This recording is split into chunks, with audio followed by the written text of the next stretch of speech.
everybody, this is Courtney. So I am through with the third book in the Deliciously Dark Fairytale series by K.F. Breene. This book is called Kingdom of Ruin and it is awesome. First off, if you have not checked out my other video, which is the review of the first two books, I'm going to link it below. Go check that out and then come back. Or if you just want to skip to the end like I do, then just stay here. Now, in honor of my girl Finley, who finally got a little flapping dragon wings, we are burgundy. And we're going to do some skills. I don't have gold, but you know, we're going to make do with what we got.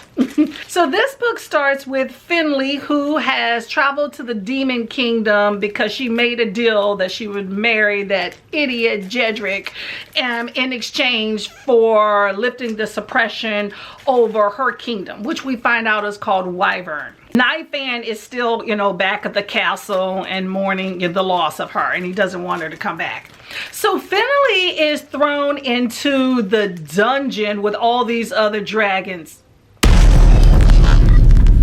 So in this dungeon, she creates this alliance with all the other dragons that are there.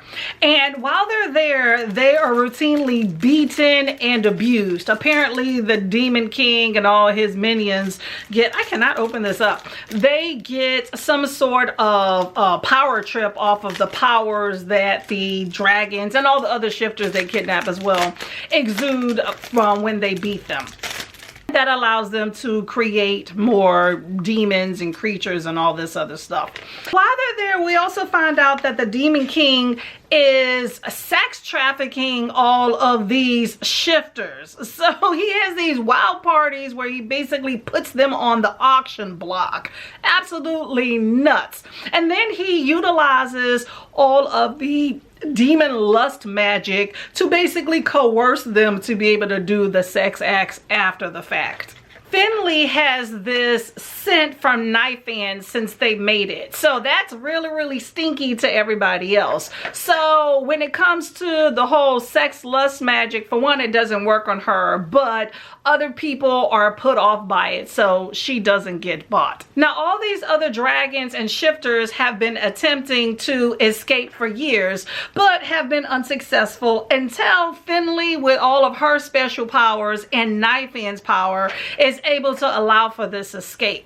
Now you have the wolf shifters, you have the fairies, and you have the dragons. So they all bond together with the demon guards that want to overthrow Dolian, the evil Demon King, and they're able to escape the Demon Kingdom. Now once off the Demon Kingdom, they all go their separate ways, but decide that they would meet up and ally against fighting off the Demon King. But first, they go to Wyvern, that's Finley's kingdom, and she reunites with Nightfan, and they kill all the demons from there, and then Dolian escapes. Everybody pledges an allegiance to her because they respect her so much. Now, I like this book a whole lot. I thought that it was fast-paced. I thought it was suspenseful. I thought it was definitely less sex than the previous books, which I really liked more on plot for sure. It definitely gave me the Hunger Games vibes, especially towards the end where you know, excite the kingdom and everybody rises up to the challenge and fights off the demons. So really good. I also liked that the book was told from multiple POVs compared to just Finley's with the other books. I also liked that you had a whole new cast of characters. I liked Micah, the big alpha strong guy. I knew he would be somebody to contend with, you know, as soon as he came up. But I liked that he told Finley, whatever happens, there is no judgment here. Dragons stick together. Remember that. We're with you every step of the way. We will be here when you get back. Just make sure you come back. I was like, okay.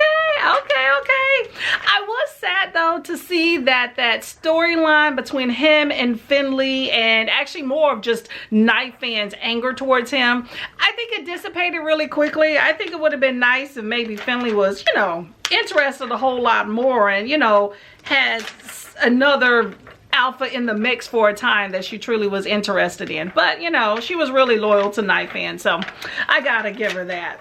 I liked Tamar. I thought she was a bit of a badass. I thought that was cool. Gomar, that's the demon guard. I knew something was fishy with him from the beginning. I was like, you know what? He telling too much of the business and something's not right. I'm gonna put this on my chest since it came up as one. Then you have Kayla, that's the fairy. Her eyes are really, really creepy, but she seems to have a lot of power, so I hope we see a little bit more of her. Oh, that's cool. Then you have Vimar, who's really funny and he's gullible. He really likes violence. I like that he, ooh, something's coming off. I like that he calls Finley strange lady and that he likes to eavesdrop and then make fun of the conversations that he hears. You know what? Oh my gosh, these keep coming off. I'm gonna go get some more crystals and I'll be back. Okay, I'm back. Got some more crystals. Okay, so now you have the Demon King. The Demon King, to me, he's a bit of a wimp. Like I said before, he is no match for Knifing, but he just kind of phased out at the end and just disappeared. But, you know, we know he'll be back, but he just kind of left his minions, but, you know, that's what cowards do.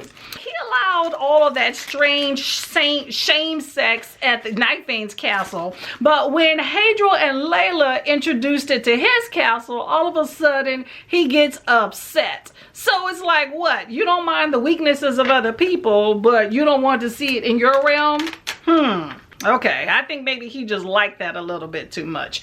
But I was excited to see Hadriel and Layla. I thought that they stepped up to the plate. All the bringing the shame sex to the castle, I thought was really ingenious to get, you know, all the shifters together.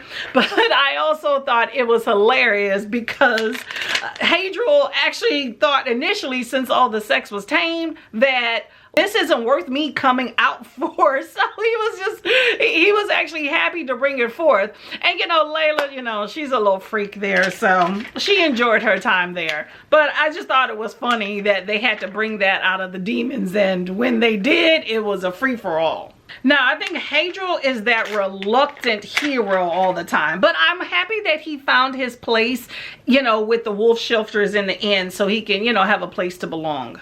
But he was very loyal to Finley, and I did like how he wanted to stay with her. But, you know, I think his nature will compel him to not do so in the end, and that's exactly what happened. Ooh, okay. Dragon. Arr. Now you have Hannon, who kills effortlessly without any sort of qualms about it. And he's really calm like the gentle giant. But I wonder what his animal is. I really do think that he has to be something special, that he's the only one that hasn't shifted and they're not able to draw whatever animal is out of him. So I am very curious in book 4 to discover exactly what his specialty is. And then Zedric, that weasel. Oh my gosh, I am so happy he is dead. I am. He has no honor, and you know, he's the reason Finley was in that situation in the first place. I mean, he's walking around like he's the guest of honor in the Demon King's castle. I do like how Finley never wavered in her loyalty to Nifang, to her family, and to her kingdom. And that makes her a true hero.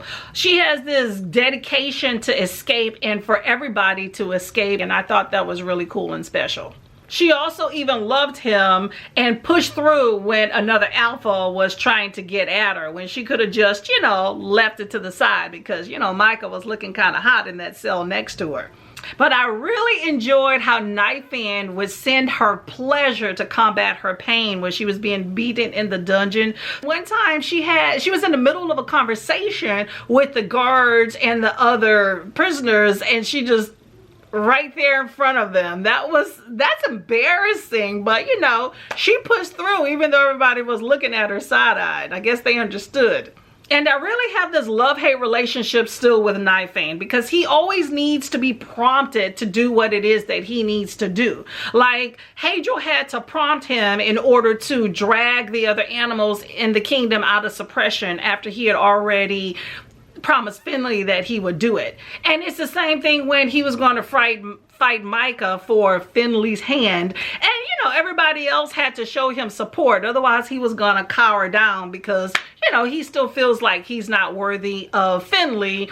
And, you know, he let everybody down, even though he's been friggin' protecting the kingdom for forever. So many more people would have died if it wasn't for him. So he doesn't see his heroism in himself. He just sees that he's a dragon without his wings and that, you know, he's a half man. But, you know, Finley doesn't let that go down like that. She goes, I'll continue loving you forever. So take as much time as you need to be comfortable with where you are and who you've become. I'll be waiting right beside you. I've chosen my place. It wasn't our dragon's bond and it wasn't the curse. I chose you and I'll continue choosing you forever. So Finley's a ride or die, okay? Maybe she needs to go with Michael, who can appreciate that. I really enjoyed the dungeon fight. When Finley gets to the dungeon, of course, all the other dragons are weary of her. She's this new girl. They don't know much about her. And they corner her pretty much. And she tells them, hey, bow down, bow down. They don't want to do it. So with the help of all of her magic and the Night Fan's power pumped into her, she gets them to bow down, bitches, bow down. And they do. I did also like that they showed their loyalty. I mean, they were inside of this dungeon together and vowed to not just the fight, but to Finley herself. So it shows how much that they really respected her. But it also shows that right now it's the fight for Wyvern's kingdom, but the fact that they were captured to begin with shows that that could very well be their kingdom. So it behooves them to stand up and fight today, otherwise they'll be fighting tomorrow for their own kingdom. And of course, in numbers is much better, and I think that they see that strength is better with everybody together versus apart. And one of the last things I'll say is I think she had some unique cuss words throughout this entire book. Okay, not to be crass, but I gotta say some of these. Okay, we got shit-eating fuck stain, fart box liquor, donkey fucker, fuckity lip dicks, cum splat, kumquat, goblin cum splat, and fucktacular ass bucket. Okay, I can't. I couldn't even make those up. So, but I told you already in the last video, this book is kind of juvenile in some of the things that are said, and that is that goes right into it. But anyway, good plot. I'm excited. I think I probably enjoyed this book probably more than the other two. So I'm excited to read the next book. The queen shows up at the end of this book. And she's supposed to be dead. So, well, I'm excited to see what happens in the next book. Just like I'm excited to show off my scales. Oh, I'm missing one. Oh, well. Ta-da! Dragon Courtney. Okay, bye, y'all.